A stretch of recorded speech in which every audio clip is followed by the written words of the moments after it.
महिमाली महाब्रह्म महिमाली आगंतुक साधु भक्तवृंद तथा सज्जन सुधीवृंद तथा ग्रामवासी आखपाख पंचभक्त व्यक्तिवृंद आज बड़ सौभाग्यर कथा जे हुए तो ब्रह्मचारी बाबा महोदय से आबाल्यरू सन्यास मार्ग से सन्यासी होकर एपर्यंत गुरु आज्ञा नीति नियम निष्ठार चलुंट मुझे बाल्यकाल जानूँ हुए तो आमर साथी बाल्य अवस्था एकाशे आम खेलु बुलूँ किंतु निष्ठा काष्ठा अति निष्ठावान साधुवान हुए तो अनेक बर्तमान छद्मवेशी वेशधारी बहुत अच्छा किंतु एभली साधु सन्थ को से सहज दर्शन मिलवाटा भी सहज कथा नुहे विश्वजन हिते साधु जन जेते तेजती धन जीवन विश्वर कल्याणकामी होती साधु सन्थ शास्त्र लेखा अच्छी महत् विचलन नूरान गृहणान जीवन चेतसा निश्चय धर्मता प्रत्येक दिनतीत गृहजन कृपा करिबारे साधु माने विचरण करती संसार से मंगल पाई नारायण करिछंती साधु सृष्टि अन्यथा नमनागा विश्वस्रष्टा परमेश्वर आज नुहे आवाहन काल सृष्टि बढ़िया समय सन्यास मार्गटा अच्छी से लेकिन जहाँ भी हो गाँ माटी पवित्र माटी हुए तो प्रभाव अच्छी दिह दर्शन पितल पाषाण गंगा दर्शन पानी साधु दर्शन दुरित नाशन मुख को मुख बखाणी ये आबाल्य काल सन्यास अखंड ब्रह्मचर्य पालन करी अवधूत शंभुचरण बाबा गहन थे वैष्णव बाबा गहन किसी समय रही नीलांबर बाबा आदि गहन किसी काल रही आम कोरापुट जिले में बाबा दीर्घ समय भ्रमण करते हुए आम गादी साक्षात किंतु आगमन अंचल प्रति बड़ खुशी कथा जहाँ भी हो जमी गंगा देवी कहते गंगा विचार अच्छी मने बारुणी पड़ो पेशने आसे विष्णु भक्तगण मो पाप करेंगे मोचन 12 वर्ष थे बारुणी जोग पड़े ताहले बाबांकर 49 वर्ष बारुणी जोग पड़ी 49 वर्ष है पदार्पण करते आज पदार्पण बेंगाल पार्टी प्रथम यज्ञ है बाबा थे आम एका सांगे थिलु उभय मूर्ति किंतु जहाँ भी हो बाबा आमर अनुरोध रक्षा कर पदार्पण कर अति आनंदर कथा प्रभु तांकर पथरे अनेक भक्तिका सहज कथा नुहे अनेक भक्ति कहीं न पाती गोटिके गोटे सार जो इच्छा से समर्थन होती शुद्ध मन विचार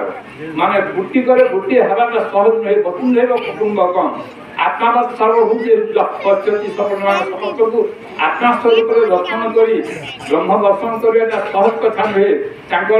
पितृ पिता सप्तपुरुषों बहु भाग्य थी जेनटा कि मंत्री जंत्री हेले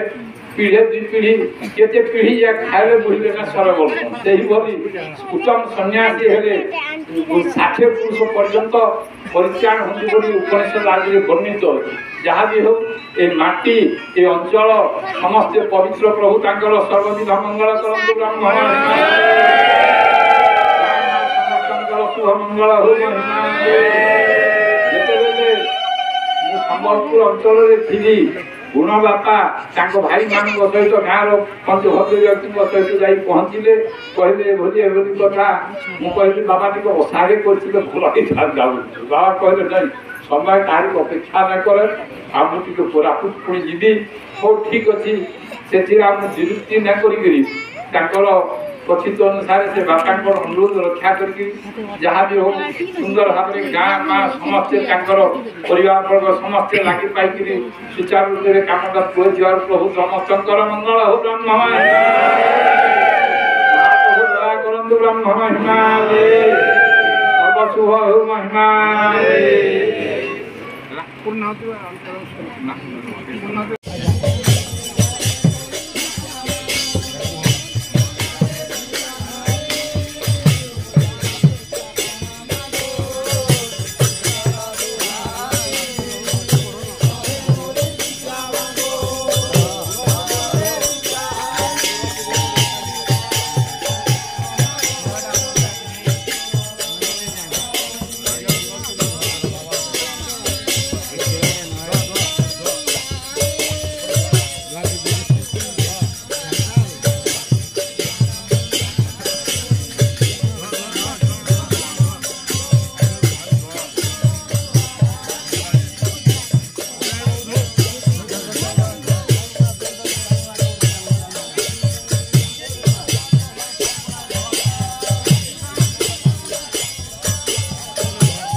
में शेष विद्या ग्रहण कर आसीबो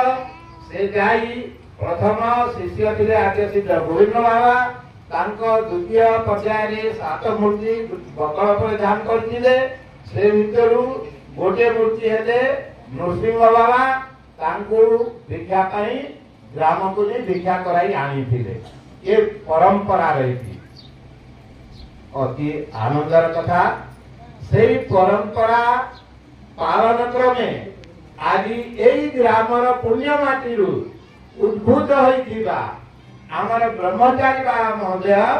शेष भिक्षा पाई पदार्पण करिसंती ओ अति उत्साह आनंद सहित समवेत ग्रामवासी और अंचलवासी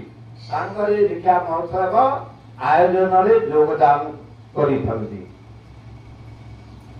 आमे जानिबा को पाइबा महिमा धर्मर विधिनीति कौन ए ग्राम रे गोटे घर अछि से घरे धर्मीय पिता माता पूर्व सुकृत बलरु बाबा महोदय जन्म होइतिला एकथा आइथिबो तांकर गोटे आले ठीक हला रहना ठीक आठ भंडा तांकु मिली थी एले विराट संसार तांकु प्राप्ति होइति समस्ते तांकर निजर ब्रह्मांड निज अछंती समस्ते तांकर परिवार ब्रह्मांड को प्रभु गुरु महिमा स्वामी कहिथिले ब्रह्मांड को करिछंती घर बखुरी गोटे बकरा घर आमर कका बाबा इत्यादि आम परिवार गोटे बकरी खाऊ समस्ते निजर बोलिकी आम चिंता करिथाऊ समस्तंकर पारस्परिक आत्मीय संपर्क अच्छी बोलिकी चिंता करिथाऊ तत्पद ए जो सृष्टिकर्ता परमात्मा परम ब्रह्म अछंती आमे समस्ते तांकरी संतान एवं सेही संतान हेबा सत्वे आमे समस्ते परस्पर गोटे स्तर रे जेउटी कका मानकर गोटाए कागज रही से माने भाई अछंती चारोटी से माने पारस्परिक समस्थानीय कि बाबा माने समस्थानीय तापर तांकर पिला था माने पारस्परिक गोटे समस्थानीय इनी